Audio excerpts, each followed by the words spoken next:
আপনারা জানেন যে আমরা সরকারের শপথ নেওয়ার পর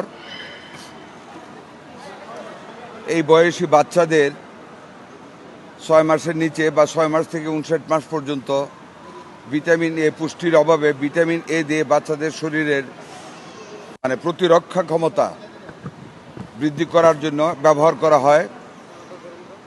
মিজেলস সহ অন্যান্য অনেক টিকা দেওয়া হয়।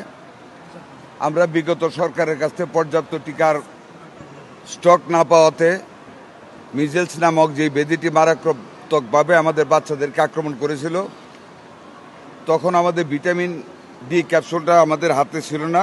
ভিটামিন এ আমরা ইউনিসেফের মাধ্যমে পর্যাপ্ত পরিমাণ ভিটামিন এ ক্যাপসুল আমরা সংগ্রহ করেছি। আমাদের হাতে বর্তমান 2,60,00,000 ভিটামিন এ লাল এবং নীল আমাদের হাতে স্টক রয়েছে। তার মধ্যে আমরা আজকে এই ক্যাম্পেইনিং ভিটামিন এ সংশ্লিষ্ট বয়স্ক বাচ্চাদেরকে খাওয়ানোর কার্যক্রম শুরু করেছি, যার পরিমাণ 2,55,00,000 ট্যাবলেট আমরা ভিটামিন এ ক্যাপসুল বাচ্চাদের খাওয়াতে শুরু করেছি। নীল রঙের 1,00,000 আইইউ ক্যাপসুলের পরিমাণ 40,00,000 পিস, আর লাল রঙের 2,00,000 আইইউ ক্যাপসুলের পরিমাণ 2,20,00,000 পিস। এই মিলে হইল 2,60,00,000 পিস ভিটামিন এ ক্যাপসুল আমরা আজকে খাওয়াচ্ছি। এই ক্যাপসুল দেওয়া হচ্ছে 6 মাস থেকে 11 মাস বয়সী শিশুদের জন্য 1,00,000 আইইউ নীল রঙের ক্যাপসুল, সংখ্যা 35,04,000। 12 মাস থেকে 59 মাস বয়সী শিশুদের 2,00,000 আইইউ লাল রঙের ক্যাপসুল, 2,20,31,000 পিস।